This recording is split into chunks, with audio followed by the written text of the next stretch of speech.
Welcome to Abolition Radio, the broadcast outreach of Love Never Fails, inviting you to join the fight to end human trafficking. Oh, give me eyes to see. Oh, give me strength to lead. You give me all I need. So give me courage to believe. Each week, Abolition Radio sheds light on the darkness of modern slavery, celebrates the work of abolitionists who are fighting for freedom, and equips the church to engage in the work of justice with hope rooted in God's Word. Our goal is to see a radio audience become an army of gospel activists. You're in the neighborhoods we live in. You're in the ones we're passing by. You're in the ones we call our neighbors, and the ones who still escape our eyes. Now, here's the host of Abolition Radio, founder and executive director of Love Never Fails, Vanessa Scott. Thanks, Dave, and welcome to Abolition Radio, the broadcast outreach of Love Never Fails. We are in for quite a treat today, and we're all back together again. Yay! It's been a while. Yay!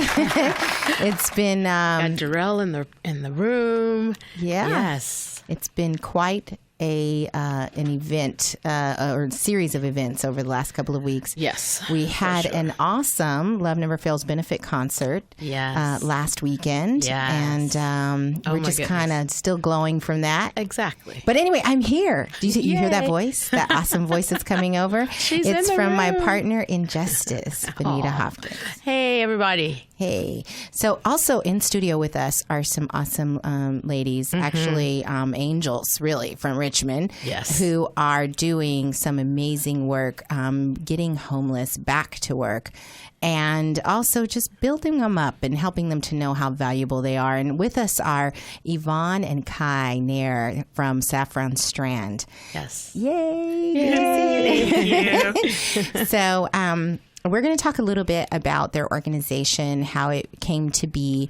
And, there's, as you know, here at Abolition Radio, we focus on human trafficking, but there's root causes, right, that cause human trafficking to be much more prevalent, especially in this day and age. And homelessness is one of those risk factors. And community. So we just thought it would be really important to bring Saffron Strand in to talk about their mission and talk about why, first of all, what they think about the state of the state and homelessness in general, and then how they're running their organization, and specifically around providing trauma-informed workforce development to the homeless, and some of the outcomes, which are absolutely fabulous. And so we just want to be, sort of pick their brains, because they are absolutely blazing the trail in this space, and quite frankly, a lot of the approach, I think, will be replicated with, or can be, and maybe should be considered as a way to get a hold of survivors of human trafficking and really help them to be successful in accomplishing their goals and getting back to work as well. Even if they're not homeless, there's a lot of sort of similar risk factors, right? So let me just start with you, Yvonne. So Saffron Strand, how long have you been in place? Oh, we've been in place around about 8 years. We started in 2008, bringing a group of people from Alameda County and Contra Costa County with the help of then used to be Mayor McLaughlin. She supported us in the idea. If I brought the idea to her proposal, and she said, she said, well, go ahead with it.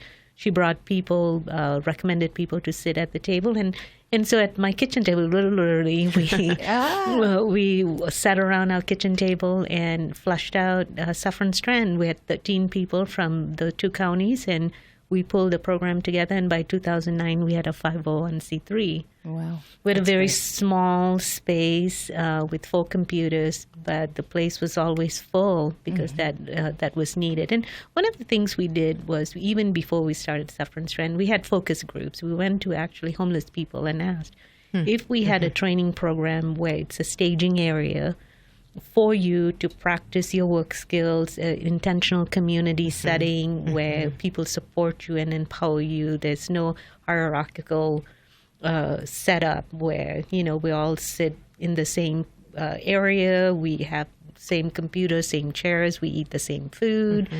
How would you like a program like that? And 100% of the people who took the survey said they did. And so, of course, when we opened Saffron Strand, the room was always full. And so from there, we started our program, and now we've moved to a bigger space with more opportunities, 10 workstations that we added to our program. Wow. And this program has been successful. Not everybody can do it because these are the chronically homeless individuals that have tried other programs and have not succeeded. They needed that special attention. And so for the last 8 years, we've been in the trenches looking to see what are the challenges, what are the barriers, besides the ones that it's obvious to most people, transportation, childcare, and stuff like that. What are the things? What about the psychological things that you don't see? Right. So that's where the trauma-informed setting became crucial. Right. To have people, because they can engage in the program, but if it's not trauma-informed, they barely skim the surface of the program. They'll connect to it, and then they leave. Right. And you wonder why, I think... Oh, go ahead. She's speaking my language. Yeah. She's surveying the land. She was assessing the land of the people. Go to the people themselves. Right. And ask those pertinent questions. I just have to backtrack a little bit. I want to know where the name came from because I love saffron. The herb, isn't it an herb? And I love it. So I want to know why Saffron Strand. Okay, like everything that comes from your heart, it's inspirational. When you're looking for a name for your organization, it's not just a resource center. It has to have meaning. Yes. And so I think divine intervention is all I could put to. And I saw this crocus flower that comes out through the winter time, at the end of winter. That's the first flower that comes out, and it's the crocus flower. It's not the saffron, though. But as I looked into it, I read about how the saffron is harvested. It comes from the crocus flower. It's a different type, but what's interesting with the saffron is that you have to hand pick the stamen, and so it's a labor of love. In order for it to be this very expensive spice, you actually have to put a lot of work into it. And so I see the homeless people that way. An expensive spice. I love it. I love it. So cool. Wow. Oh, that is awesome. And you've told me that story, and I never get tired of hearing it. It's so inspirational to and really provides people the dignity that they deserve, that they are an expensive spice and worth putting your hands on them and plucking them out and really working with them to get them to the place that they're supposed to be, right? Exactly. Yeah. Exactly. Wow. So I failed to mention this. So Yvonne, you're the CEO and founder. Yes. And you and your background is clinical in nature, right? I have a degree in psychology, but I also have a certification in small business. I think those two really help in entrepreneurship. Yes. So one of the things I wanted to do throughout my life is, as I engage in the community, is to provide solutions for some of the tougher problems. And so I think I have the skill set to do that, and the compassion, and the ability to hear. And so Saffron Strand was one of my second projects that homelessness is a huge issue. Right. And it's a terrible thing to waste human potential, to see people living under bridges, lying just on the sidewalks, and we just step over them as though there's no meaning to it. We've given up on them. Yes. Right. And it reflects on us, not the homeless person, but it reflects on us and what type of people we are. And so while that was in my mind, but you have to do it in a thoughtful manner as well, to make sure the administrative part that you're evaluating, you're doing all of that besides being compassionate. And so that's what we've done, is to really look at the issue of chronic homelessness. It's not one day someone woke up and the roof went off their home and they're now homeless. There were many things that led up to someone being homeless. And if we just, while housing is important, there are other pieces in their journey of ending homelessness that they need to be put in place, and we don't know what that is. We say transportation, or you can see the immediate things, but the psychological pieces, the trauma part, that takes time. You need a space where it takes them a while before you know what those pieces are. Absolutely. So that, and one of the other things, and we're going to come back and we're going to hear from Chi, who's providing a lot of the case management and hands-on work as well there. And we'll come back in our next segment and talk a little bit more in detail about how you run your program. But one of the things that I admire so much about you, and I feel that we definitely have a kindred spirit, is that we do this on a voluntary basis. And I said, for me, I consider it's my badge of honor, because I want people to know that, I can't be bought, and and not to say that, there are people that would do things for free that are doing it for pay. So, but for me, it's been declarative all these, over these years. And I know you feel the same. Absolutely. And just saying, these people are so valuable that it doesn't matter what it costs me. I will go and help. So we'll be right back with another segment of Abolition Radio. We'll be back with more Abolition Radio right after these messages. Trash bills weighing you down? At Case Industries, we specialize in lowering waste costs and providing trash consolidation and compaction services for multifamily properties, condos, and commercial shopping centers. Let us help you reduce operating expenses and increase property NOI. Case Industries, saving the planet, saving you money. Contact us today for a property trash and recycling assessment online at caseindustries.us or call 510-566-4223. That's caseindustries.us or call 510-566-4223. Case Industries, the property manager's friend. Hi, I'm Sandra Herrera, CEO of Case Industries. I've found that many employers are looking for ways to help the community but don't know how. I encourage you to consider supporting Abolition Radio as a corporate sponsor. Love Never Fails offers all the resources necessary to help young women and men overcome the trauma of exploitation and abuse. And that's why I'm proud to have Case Industries supporting Abolition Radio. Welcome back to Abolition Radio, where you are invited to join the fight against human trafficking. And welcome back to Abolition Radio, the broadcast outreach of Love Never Fails. So we were just learning from the founder and CEO of Saffron Strand, Yvonne about the philosophy, what the name means, and just sort of some of the goals of the organization Saffron Strand, in terms of really not walking over homeless, but coming underneath them to lift them up and give them the opportunity to learn the way that they learn and pursue their goals and redefine what success maybe means for them and reach those goals. And so with us we have Chi there, who is Yvonne's daughter, right? Yep. Yes. That's my mom. Yeah. So proud of her. I didn't know that. Yeah, that's her mommy. That's cool. Yeah. That's cool. So they're partners in crime, or partners in justice Yes. as well.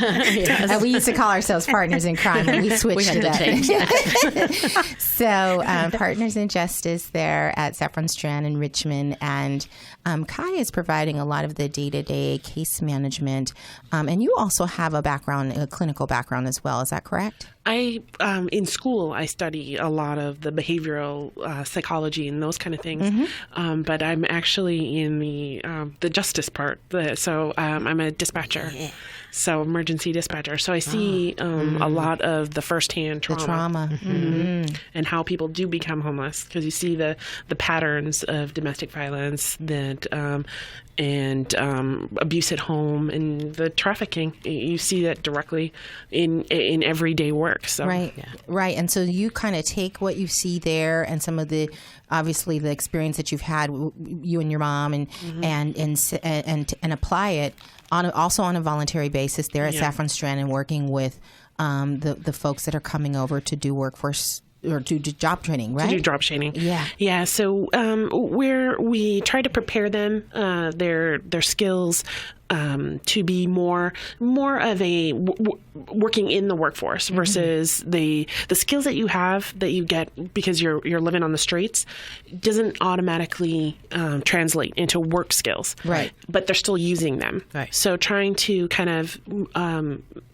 massage the situation where, yes, these are skills that have helped you survive, and we're very proud of how resilient you are.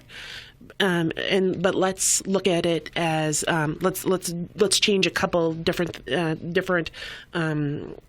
things that will help you be more successful in the workforce. Yeah. So give me an example. I had the opportunity. I've been able to attend several of your holiday parties and actually see your program members. Which, by the way, when I met Yvonne, I was calling our folks that we work with. I might have been calling them clients, which I didn't really like. And Yvonne said, I want to call them we call our people program members. And that stuck with me because it was more, our personal. These are members of our family, of our, the fabric of our community. And so, which we felt like all along. Right. We just didn't know the word. How to put it into words. Yeah. So tell me about, when I went to a couple of your events and I got an opportunity to sit with your program members and have dinner or lunch with them. And by the way, I wanted to say, Yvonne mentioned at the beginning that they were sitting around a kitchen table. Did you notice that? I did get that. And that is another part about our connection because the food. The food. I knew the food. That's where you were going. These two right here know how to get down. Yes. I just want to say. They know how, and that's part of their business model. Actually, they teach their program members how to do catering and cook, and boy, do they! I've only been to one event, but we talked about that food for days. Oh, very good. Yeah. We aim to please and make sure that everybody has a good time at our events. That's right. She's amazing. She learned to cook from me, but I can tell modest mother.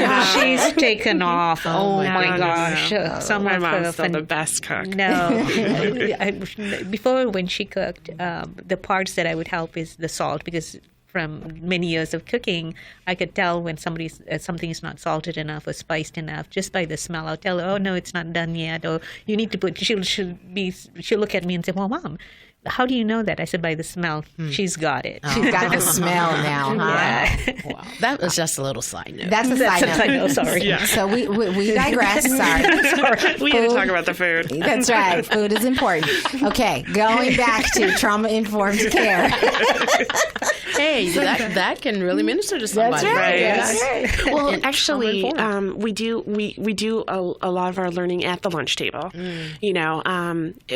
There are certain things that you talk about at lunchtime that sometimes you wouldn't talk about when you're just working at the computer. Things come up. Right. You're talking about what happened at home, or what happened with even at the shelter. Like, how do I deal with somebody who is constantly irritating me, or making fun of me, or just like I'm sitting in my bunk reading my book. I'm trying to learn how to read. And this causes an issue, and I don't want to get kicked out of the program and say something or resort to physical violence. What do I do? And those are the same things that you are at the workplace. You're going to be irritated with people in the workplace. So those are things like that you talk about that you probably wouldn't talk about in a job training, like a strictly job training situation. Right. Yeah. I think about some of the job clinics that are government funded, where you go in, there's a computer available, and it's like you need, go find some job listings, and if you have any questions, someone's at a desk, go and ask them. And it's very matter of fact. I mean, you start talking about your family problems and this and then they're like, wrong office, Right, you know? right. So But this sounds like a safe place. The lunch table sounds like a safe place. Yes. Yeah. That's No. great. And that's why we talk about the food. The food was not so much we're digressing, but the flavor of the food, the tasty food. You're honoring them with a good home cooked meal. Yes. And so when I talked about earlier about the trauma, we don't know what it is. Through the food, we get to find out.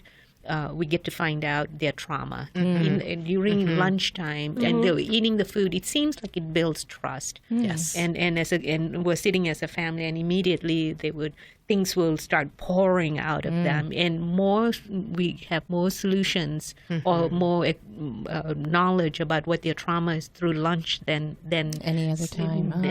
That's interesting. Even simple questions like, tell me about yourself. You know, that's a common question that you get during an interview. And people learn how to talk about themselves in a positive way where it's not boasting, but it's telling these are the skills I have. And that seems to come up in a richer way during lunchtime than it does, you know, when you're sitting there like practicing your interview questions. Right. You know. Well, and you know, in terms of business, as you guys know, I work at Cisco, and a lot of the $1 million conversations we hold over dinner and lunch. Exactly. Right. You know, you're in the boardroom and you're doing your fancy schmancy presentation with PowerPoint and all the good, you know, techno gizmo type stuff. And then, you know, and people are like, oh, yeah, sounds pretty good. But when the people tend to say, yeah, we're going to do it, is over that meal. Yeah. Yes. So I think it's a really important skill, especially in a job training environment. And, you know, and then you can even provide, you know, okay, we're going to just let our hair down right now, but now we're going to have a business luncheon. Right. Do you guys do that? We do. We do discuss a lot. Like we discuss family and important things, but we also we do take the time to be like, okay, so this is how you're professional. These are the professional things that need to be done. Where are you at with your presentations? Those things also get talked about over lunchtime, and those members that are interrupting during that time, it's like, oh, hold on a second. This is the time that we're talking about the importance of these. These are Saffron Strand program stuff that we have to talk about. And just etiquette, table etiquette. Table etiquette. Yeah, because when they go to work, they're going to sit with their coworkers. They're going to sit with probably their supervisor and have lunch. And what better way to show that you are integrated by being able, you're not uncomfortable, you're not eating with your mouth open, or you're not interrupting. You know, Reaching over the table. So there are a lot of things that happens during the lunch. And then the other thing is just our catering.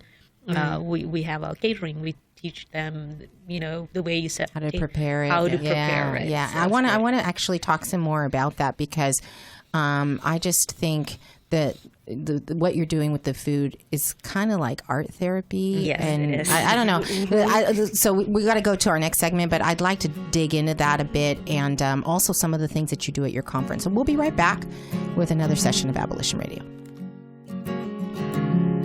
We'll be back with more Abolition Radio right after these messages from our sponsors. Hi, this is Vanessa Scott with Abolition Radio, where every week we invite you to join the fight to bring an end to human trafficking. Abolition Radio is the broadcast outreach of Love Never Fails, our nonprofit, which is dedicated to the rehabilitation, education, and protection of youth involved or at risk of becoming involved in domestic sex trafficking. Our goal with Abolition Radio is to eradicate human trafficking in all forms, sex trafficking and labor trafficking locally and globally. We are excited to bring this program to KFAX as we will share stories of hope and opportunities to mobilize the body of Christ and turn this audience into an army of gospel activists who will speak up for justice and act on behalf of those who are trapped or recovering from slavery. Find us on Facebook at Abolition Radio or on the web at abolitionradio.org and join me each Saturday at 3 p.m. for an exciting episode of Abolition Radio right here on AM 1100 KFAX. Welcome back to Abolition Radio, where you are invited to join the fight against human trafficking. And welcome back to Abolition Radio, the broadcast outreach of Love Never Fails. So, we were just kind of chatting during the break about the amazing. So I have the honor of receiving this past year the Homeless Advocacy in Action Award, which is the Jesse Curtis Award. Which was presented by Yvonne and the mayor of Richmond. And I'm so grateful for the opportunity to represent Jesse Curtis and all the wonderful work that she did, and just to learn more about her and her heart for people, even when she herself was homeless. And I don't know if I shared this with you, but I actually was homeless as well as a child, as a young child, and a transported person from the East Coast rather into California. We came here with one suitcase, and my mom and I with one suitcase fleeing from a domestic violence situation. And so I really, from a personal standpoint, it meant so much. My mom actually was at the luncheon, and it was very touching to both of us to receive that award. So thank you. You're welcome. And so we, one of the reasons I think the award was extended to us is that we had opened up this safe house for women and children, I Am House, in March of this year. And actually, just a couple weeks back on August 1st, we opened our second house. Oh, that's awesome. Congratulations. Very good. Yes. So we're very excited. And that house is the focus of that house. So our housing program is 3 phases. And first phase is a stabilization phase where usually we're bringing people right off the street, and they're really not ready for the workforce. They just need time to sleep, eat, be loved on, and stabilize their life. Exactly. So, and then phase 2 is it's basically up to 20 months long, and that is where they get to go back to school and to work, and really we call it the sustainability phase, where they become self-sustaining. And this is where we're connecting with folks such as Saffron Strand, and this is throughout the Bay Area. Our desire is to have more of these installations everywhere, one in Contra Costa County, one in Santa Clara County, and be able to tie those programs to job training programs such as Saffron Strand, to basically get people back to work, because all of the people in our program were in fact homeless when they were being exploited. And so, one of the things that I think I just loved to learn in your conference. So you do this annual conference. You've been doing it for 3 years now? No, actually 6 years. 6 years. Okay, that's right. So 6 years. And you bring in people from all over the country, experts, people that are doing some amazing things in the way of housing and workforce development and education. And tell us a little bit about how that started and some of the things that you've uncovered as you've gone each year, the things that we're learning, and the main points I think would be good for the audience to hear. And then you're starting for planning for next year, so people to sort of mark their calendars to pay attention to right around the March timeframe is when you usually do it, March, April? Our conference is in June. This year it'll be June, I think, 13th and 14th. Okay. And it's always the... You already have it booked. Do you see that? Do you see that, Danita? I know she's already planning. Yeah, the city of Richmond has waived the fee for the auditorium. This is a really important conference just because developing the homeless workforce, we coined that phrase because there is no real focus on homeless people. How do you get them back to work? They, different communities have different types of tracks that they're going on, but we haven't really come together in saying how do we get the homeless people back to work? How do we have them, be successful? What is it going to take? Because we see the revolving door. They're in the shelter. They have jobs here and there. Just look, and Kai can attest to that. She is incredible with getting their resumes done. They're so happy once they get a resume, they can't believe. And so, but that's one of the phases, and then preparing them. But the other part is to educate the professionals, the healthcare providers, the housing, and all the different disciplines. how do you get a homeless? What can you do to get the homeless person back to work? Because we're siloed.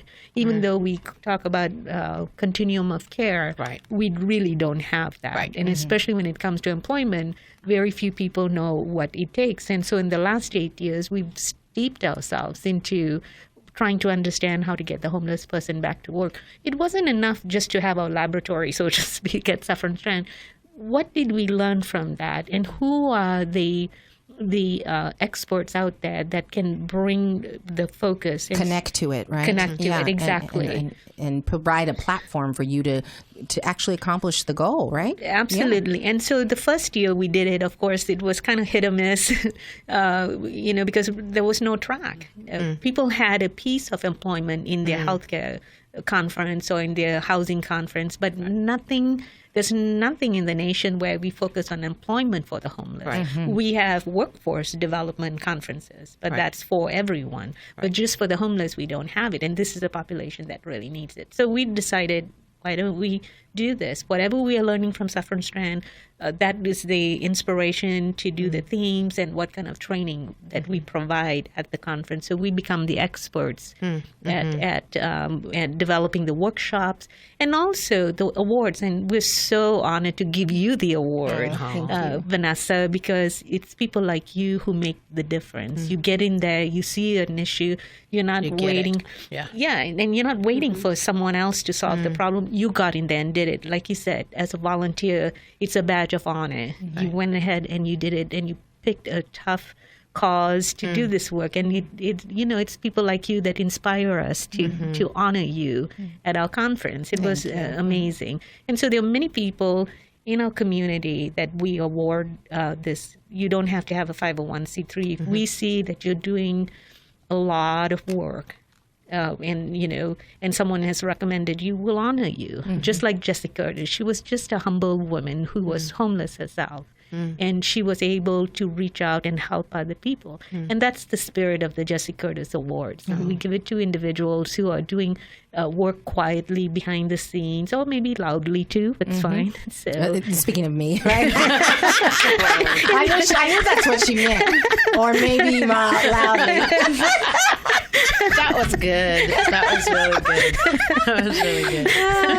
But, just to piggyback on what you're saying, we know that if the homeless can get a job, then they wouldn't be homeless anymore. Exactly. It just obliterates their whole, the downside. Absolutely. If they are trained to get a job and they get a job, then they can get a home. And the only thing I'll say to that is that I maybe the next segment, because we're going to have to stop in just a second, but I want to talk a little bit about that, because I went to a conference, a HUD conference in Alameda County just last week.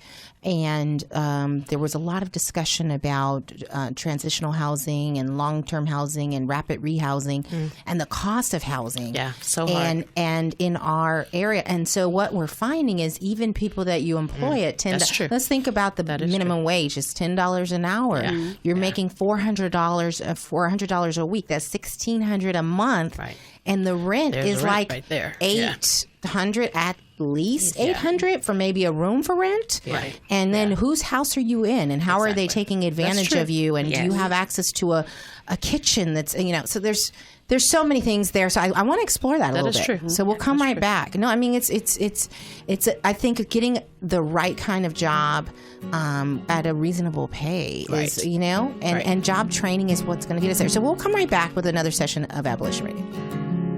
We'll be back with more Abolition Radio right after these messages. This is Pastor Gary from Faith Fellowship in San Leandro. We are so excited about the launch of Abolition Radio every Saturday. And we have seen Love Never Fails under Vanessa Scott grow right here in San Leandro out of our church at Faith Fellowship. And now her ministry, God gave her a passion to get young people out of the sex trafficking and sex slave industry. And she has been doing a phenomenal job. Not only is it locally, but now it's going globally. In fact, I prophesied to her that God was going to use her to go nationwide, and that's exactly what's been happening. She is a woman with a vision, with a direction, and a passion to see these young people come out of this kind of arena. And to God be the glory. Join with her every Saturday on Abolition Radio to hear what she has to say and then become a part of what she's doing. AbolitionRadio.org. Love never fails. Welcome back to Abolition Radio, where you are invited to join the fight against human trafficking.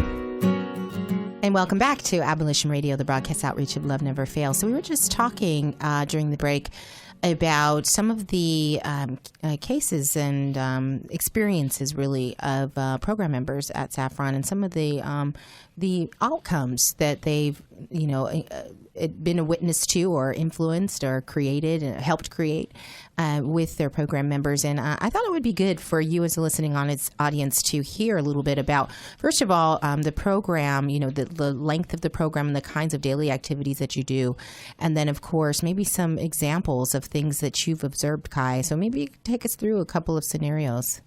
Well, at Saffron Strand, we usually have we've got a work day. We make our work day the same as a regular work day in some aspects. We're open Monday, Tuesday, Wednesday from 9 to 3. And we have a schedule, like from 9 to 10 o'clock, our members are working on answering their emails, any kind of updates that I need to get from them about any of their benefit issues, any issues that they're having. We usually dedicate that first hour to that. And then we're working really strongly between 10 and noon. We're working on them applying for jobs, working on their resumes, working on different projects that will get them back to work. And then, in the noon to 1, we're having lunch. We're doing a little bit of case management and those kind of things during our lunchtime. We in a lot of the life skills that kind of get lost during times on the street, learning how to just wash dishes, or how to set a table, how basic cleanliness, how to prepare a meal, how the different nutrients. Should I put 10 scoops of sugar on top of my spaghetti that has already had a little bit of sugar added to it to take out the acidity, kind of thing? Like why? What did you just add to that? Those kind of things that we're dealing with, health issues. Those like blood pressure. What was your diabetes? Yeah. What was your sugar reading today? Those kind of things are all discussed over lunch. And then in the afternoon, we're working on Saffron Strand projects. So if there are presentations that we need to make, or getting ready for a catering gig, those kind of things are done in the afternoon, where we're calling members. Oh, okay. Did you get your food handling certification testing done? Did you call and to see where our permits are at? Those kind of things. All of those are done during the last half of the day. And so these projects help us to see where the deficiencies, the weaknesses in or skills that are lacked. And then we work on those, like customer service. What's good customer service? How do you, when you call, what information do you want to give to the person that you're calling, so that they understand what you need from them? Because a lot of people will call places, especially like food stamps and things like that, and they're so angry when they first get on the phone, the person doesn't know what they need. So when we pull away the angry part of it, and you're like, okay, what is it exactly what information do you want from the person that you're calling? And those are the things that we put down. It makes it easier so that when they're calling a possible employer for, hey, what kind of positions do you have open? What do you need me to fill out? Those questions. they're doing it in a way that they're going to be successful and they're going to make a positive impression on their boss. We've had a lot of successes at Saffron Strand. You know, it's those successful moments that just like make you proud. You're like a proud mama when you're talking to your members. We're currently working with a batch of our new members, and a lot of them came to us with they'd been through the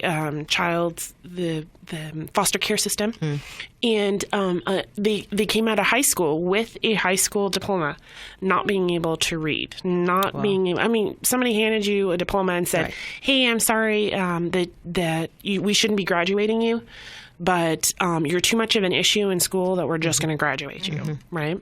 So you've got to go, you got to get down to basics, like how to sound out words as you're trying to read. What are all these? And so we've done that. It's the last 3 months. You know, one of our members, he came in super angry. He didn't want to talk to anybody. He had his hoodie up, sat in the corner, sat at one of our workstations, and was very, very quiet, sullen. He felt. He was there to have lunch. He had heard lunch was good. That's why he was there. And so he sat there really quietly, didn't say anything to anyone, and we were like, "Wow, this one's a tough nut to crack. What do we got going on here?"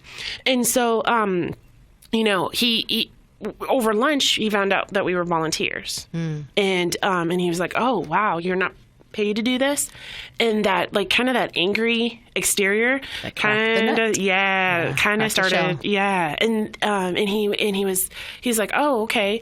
So then he wanted to talk to us and tell us, okay, he's like, "Well, I don't know how to read, and so I don't know how to fill out a job application." He's like, "Besides, I'm kind of older, and so I'm probably I'm ready for retirement, and Social Security will kick in soon." And so I said, but till then, and I said, and I'm not sure, how many jobs have you had, that kind of stuff. And he's like, "Well, I did jobs under the table." And I said, "Well, when did you put into Social Security?" And he's like, "Well, I had a couple, jobs here and there, 6 months, and 6 months here, 6 months there." And I said, "Well, so let's find out how much is actually in your Social Security." So he went to the Social Security building, found out, "Oh wow, there's not I don't qualify for Social Security." So I said, "Okay, well now we're going to need to start looking for jobs for you." And we did his resume. We did it, and you could see his confidence growing. You could see the way that he was dealing with other not other members, but other volunteers, because we've got quite a few volunteers. Margaret Jordan, who reads with our members, just brings in the best books, and the books about being an outsider. They're reading The Outsiders. They're reading civil rights, the people of the civil rights heroes, and reading about Malcolm X. And he was like, "Cassandra, I did not know my people did all this." I was like, "Your people are fierce." I said, don't be sitting in the corner being angry. Your people were fierce. Get out there. And he's so proud that because we do these kind of monthly presentations. He's like, "Hi, when are we going to do our monthly presentation?" He's like, "I'm ready. I'm going to do a presentation on Rosa Parks.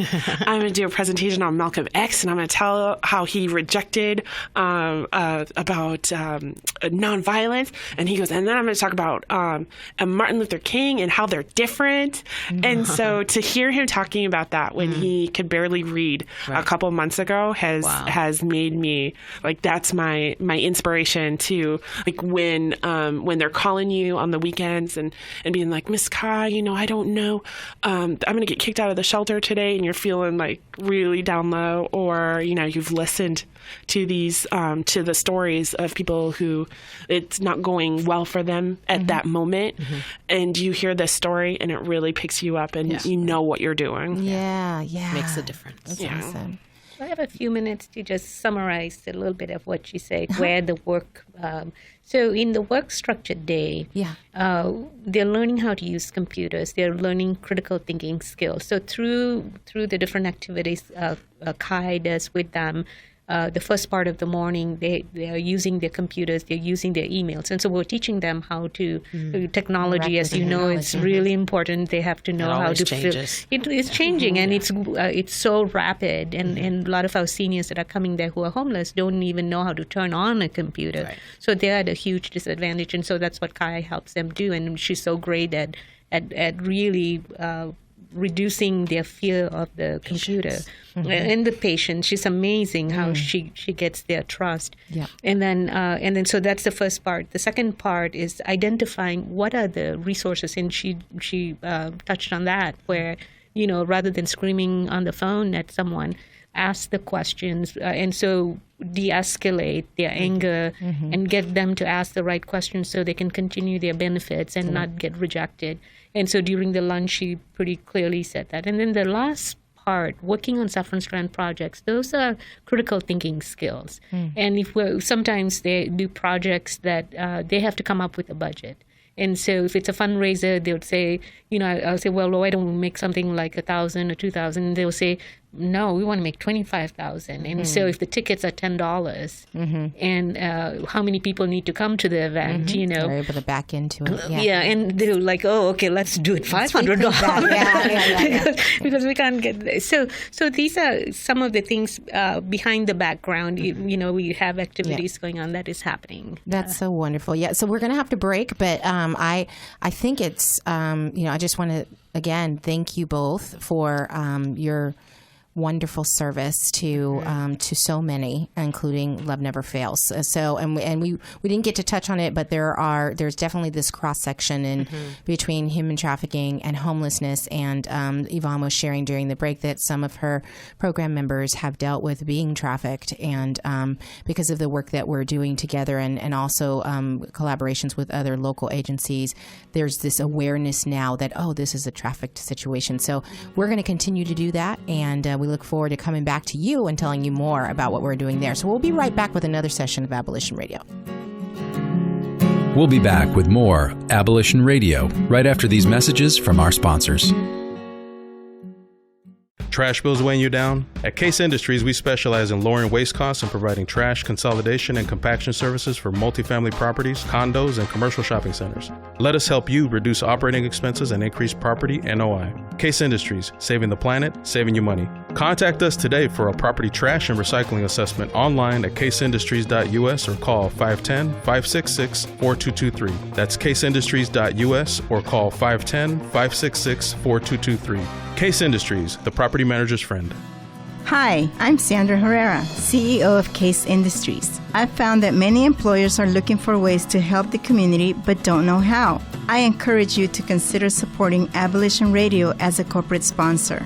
Love Never Fails offers all the resources necessary to help young women and men overcome the trauma of exploitation and abuse. And that's why I'm proud to have Case Industries supporting Abolition Radio.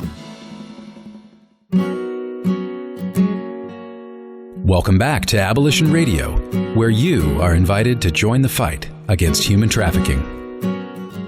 Welcome back to Abolition Radio, the broadcast outreach of Love Never Fails. We just want to give kudos to the young man that we were just talking about, who actually is now, he's going to start working in 2 weeks. Yay. Can you believe that? Yay. He's reading, I he's believe got it. housing. It's amazing. So again, that special spice, right? That spice that's there is being cultivated. So that's awesome. So Bonita, we've got some stuff going on in the community. Oh my goodness gracious, do we have some things going on? Well, first of all, on the 21st, next weekend, at Regina's Door, she's having a fundraiser once again for the I Am House, and it's an Art and Love in a Time of War show at her store at 352 17th Street in Oakland. It starts at 7, so hope to see you there. Also, Faith Fellowship on the 12th of September will be having the Beauty of a Woman conference from 8:30 to 2:30 on that day for high schoolers on up, and you can register at Faith Fellowship's website, and they are located at 577 Manor Boulevard in San Leandro. Also, there on the 29th of August, just going back a week, there is a reset workshop also there at Faith Fellowship, and Fuego and Joe Carey and some others will be ministering and just having a workshop on how to get into the business of whether a recording artist or performer of some sort, spoken word. And so come on out there also, 577 Manor Boulevard on the 29th of August. I just want to put a plug in on the 18th and 19th. Regina will be having her first anniversary at Regina's Door, and for Regina's Door, but it will be at the Flight Deck on Broadway. Also on the 26th of September, Pastor Larry, whom you heard last week on our program, his concert will be at the Way Christian Center, 1305 University Avenue, Berkeley. And go out. We heard him last week. Oh, my goodness. If you missed the benefit concert, you missed it. But come on out to support Pastor Larry. He is off the chain good. I have a couple of save the dates. November 6th. Of this year, Saffron Strand is having an Art of Fashion show, and it's going to be co-sponsored by Anton Salon. So save the date for November 6th. You'll hear more about it here on the show. And another save the date is their conference will be June 13th and 14th. Next year. 2016. So we're giving you a lot of months to get ready Lock for it that. in. Yes, 10 months from now. And the last one is our Love Never Fails Gala, which will be January 16th of 2016. It will be at the Round Hill Country Club in Alamo. Please come on out and support us, and you will be hearing more about it as well. But save the date, January 16th.